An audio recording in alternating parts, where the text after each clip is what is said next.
സ്വാതി, നമ്മൾ വർഷങ്ങളായില്ലേ hill വ്യൂയിൽ treatments ഒക്കെ ചെയ്യാൻ തുടങ്ങിയിട്ട്. ഇതുവരെ ഉള്ളതിൽ സ്വാതിയുടെ പേഴ്സണൽ എക്സ്പീരിയൻസ് ജെന്യുവനായിട്ട് പറയാമോ? ജെനുവിനായിട്ടാണ് ഇതുവരെയും ഞാൻ പറഞ്ഞിട്ടുള്ളത്.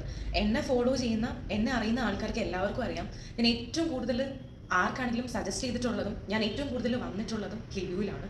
ഒരാൾ റിപ്പീറ്റഡ് ആയിട്ട് ഒരു സ്ഥലത്ത് പോകുന്നുണ്ടെങ്കിൽ ബെനിഫിറ്റ് ഇല്ലാതെ പോകത്തില്ലല്ലോ. എനിക്ക് ബെനിഫിറ്റ്സേ ഉണ്ടായിട്ടുള്ളൂ.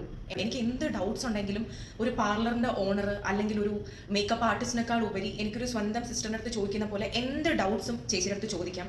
ഞാൻ എപ്പോൾ ഇവിടെ നിന്ന് പോയാലും ചിരിച്ച ഫേസോടെയാണ് ഇറങ്ങിപ്പോയിട്ടുള്ളത്. ഒരുപാട് സ്ഥലങ്ങളിൽ ഞാൻ കൊളാപ്സ് ചെയ്തിട്ടുണ്ട്, പേയ്മെൻറ്റ് കൊടുത്ത് ചെയ്തിട്ടുണ്ട്, അല്ലാതെ ഞാൻ പോയിട്ടുണ്ട്. പക്ഷേ പല സ്ഥലങ്ങളിലും നമുക്ക് ബാഡ് എക്സ്പീരിയൻസസ് ഒക്കെ ഉണ്ടായിട്ടുണ്ട്.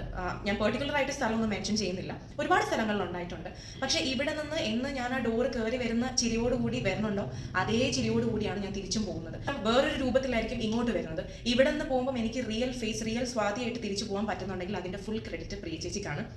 എല്ലാ പ്രാവശ്യം ഞാൻ പറയാറുള്ളതാണ്, 100% അല്ലെങ്കിൽ 101% ഹാപ്പി ആയിട്ടാണ് ഞാൻ എപ്പോഴും ഇവിടെ നിന്ന് പോകാറുള്ളത്. അതിൽ ഞാൻ ഓൾവേസ് ഗ്യാരണ്ടിയാണ് ഹിൽവ്യൂ. പിന്നെ എപ്പോഴും പറയുന്ന പോലെ എല്ലാ ട്രീറ്റ്മെൻറ്റ്സും ഇവിടെയുണ്ട്. പിന്നെ ചേച്ചി മേക്കപ്പ് ആർട്ടിസ്റ്റാണ്. ചേച്ചി അല്ലാതെ ഫങ്ഷണൽ മേക്കപ്സും എല്ലാം ചെയ്യുന്ന ഒരാളാണ്. ഇതുവരെ ഞങ്ങൾ അങ്ങനെ ഒരു കാര്യം ട്രൈ ഔട്ട് ചെയ്തിട്ടില്ല. അതിനുള്ളൊരു സമയം അതിക്രമിച്ച് കഴിഞ്ഞെന്ന് ഞാൻ ചേച്ചിയുടെ അടുത്തും പറയുന്നു. എത്രയും പെട്ടെന്ന് അങ്ങനെ ഒരു ചാൻസ് നമുക്ക് കിട്ടട്ടെ. എന്തായാലും എൻ്റെ ഗ്യാരണ്ടിയിൽ അല്ലെങ്കിൽ എന്നെ ട്രസ്റ്റ് ചെയ്യുന്നവർക്ക് കണ്ണും പൂട്ടി വരാൻ പറ്റുന്ന ട്രിവാൻഡ്രത്തുള്ള ഒരു പാലനാണ് ഹിൽവ്യൂ.